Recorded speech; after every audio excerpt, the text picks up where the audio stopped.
Coming up on the Angle Show, we're talking AEW Collision, Logan Paul, and yes, we're going to talk about the future of WWE with Endeavor and what that might mean for Vince McMahon.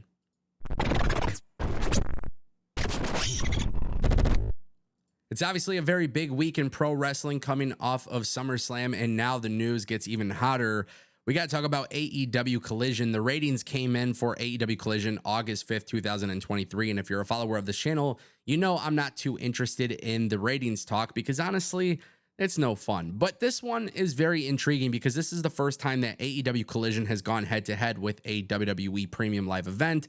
And of course, everybody is wondering how it impacted AEW Collision. Now, with the ratings that came in, it appears that the show drew 417,000 total viewers in the 18 to 49 demographic. The show did a 0.13 rating.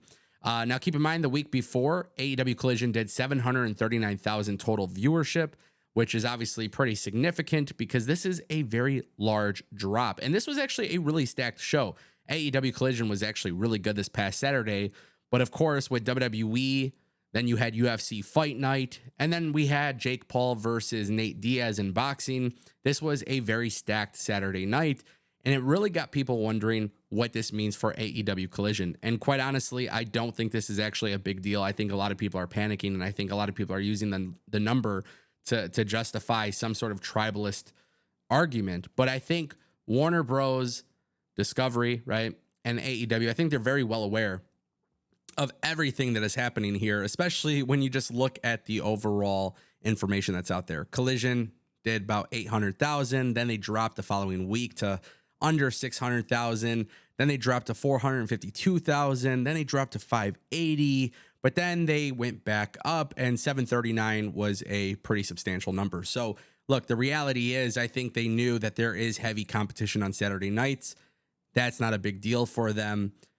Tony Khan has a very good show on his hands with Collision. If they continue to book the show as they have been doing, I don't think there's any issue here. I don't think they're at risk of losing the show. And again, I think Warner Bros. Discovery is very well aware that the heavy competition on Saturday nights is going to exist. And to be honest, no matter how great Collision is, it is going to struggle against these competitors, right? It is going to struggle against WWE pay-per-views. It will struggle against big boxing pay-per-views. And it will definitely struggle against the UFC. So at the end of the day, if they have that expectation, I don't think there should be any worry. Now, if AEW Collision continues to go downhill, even when it's not competing, then that could be a big problem. But even that, I don't think that's going to be the case. I think they're very well aware of what's going on. One thing that you do have to take into consideration as well is college football, which is set to return soon. But look, WWE, SummerSlam, Big Four pay-per-view, boxing, all of these things going on. It was obviously going to put a dent into AEW, and that's why I'm fascinated by it. I actually think 400,000 plus is still a relatively good number. And I think a lot of people do also, you got laptops, iPads, maybe even 2 TV screens. People are definitely simulcasting, certain things. I know sometimes when UFC and WWE are on at the same time, I'll do the same thing. So not necessarily a big deal, despite the fact that some people are definitely trying to make it a big deal. Logan Paul coming off a big win at SummerSlam is definitely generating tons of conversation on social media. Some people believe that Ricochet should have won the match. Some people believe that Logan Paul winning is completely fine. If you missed it, Logan Paul cheated using brass knuckles and he beat Ricochet. Very, very good match. Very outstanding match. And then, of course, the news drops today that Logan Paul is headed back to the boxing ring for a fight against Bellator MMA fighter Dylan Dennis. Is he still signed to Bellator, by the way? I think that's a really interesting part of the question because Dylan Dennis, he was 2-0 when he was an active fighter. I want to say that was back to like 2019. Yeah, we haven't seen him in the octagon. We haven't seen him in the cage at all. We know he was going through some injuries and stuff. Then there was even some teases that maybe Dylan Dennis could be coming to WWE. But now Logan Paul is headed to the boxing ring. They're going to be doing a prime card on DAZN. We know KSI versus Tommy Fury is the main event. We know that Logan Paul will be the co-main event. And this is going to be a really interesting thing. The last time Logan Paul fought in a boxing ring was 2021. He fought against Floyd Mayweather. It actually looked pretty good. But yeah, Logan Paul obviously getting the win over Ricochet. He needed something, right? I feel like WWE they got to be smart with how they book Logan Paul. It's okay for him to take some losses, but at the same time, too, if he's going to do these other ventures, they do want him to be relatively popular. They definitely don't want to bring down his name value. As far as MMA and boxing goes, you know, I love watching it. I don't really care to watch Dylan Dennis fight in a boxing ring. I also don't know if Logan Paul could beat him. I don't know if this is going to be an entertaining fight. It's going to be super tough to figure this one out. But Logan Paul is truly athletic.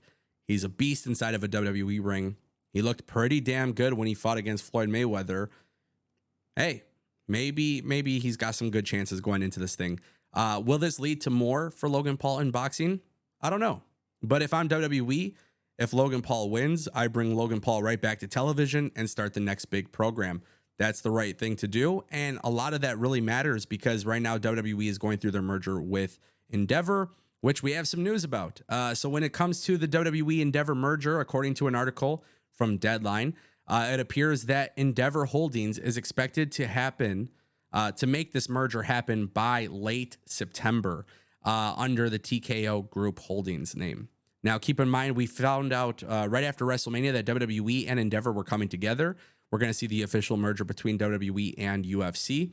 And then on the second quarter 2023 results from Endeavor, they came out and actually mentioned some of their highlights and that the transaction is expected to close in mid to late September 2023. This is when things get really crazy because once it actually happens, right? Once the merger is actually complete, we're going to start to see some really interesting change. Maybe they're drastic changes. Maybe they're not drastic changes. But what does this have to do with Vince McMahon, right? Because once this is officially merged, we can see a lot of things change in terms of the back office of WWE, who's running creative, who's actually running the show. Keep in mind, McMahon had to take a leave of absence recently due to the spinal surgery that was pretty serious, right? It was a pretty major surgery. So nobody knows when he's going to return. WWE Raw last night was fantastic. But you also got to keep in mind that McMahon was recently served with a search warrant and a federal subpoena. So if the federal government puts any sort of charges on Vince McMahon, maybe this can be an issue for Endeavor once the merger goes through. And look, here's the thing. Right now, there's no charges being filed on Vince. So we obviously don't know how this is going to play out. But it makes me wonder, will WWE be without Vince McMahon once the merger is done? And I think maybe that could be the case, right? Maybe Endeavor has to say bye to Vince McMahon because once the merger is done, Ari Emanuel has to make sure that things are looking good for stockholders and obviously partners and things like that, you know, and hey, maybe when the merger goes through, who's to say that Triple H and Nick Khan will still be there, right? Despite the fact that that was revealed as part of the chain of command, right? Anything could change, and it's going to be really crazy. But it kind of goes back to the Logan Paul thing. If Logan Paul could beat Dylan Dennis and look really good, you got the UFC, you got WWE. There's a lot of money in the realm of sports entertainment and combat sports, and I think there's going to be a lot of good things that could come from that. What do you guys think? Let me know in the comment section down below, and I'll see you next time right here on The Ango Show.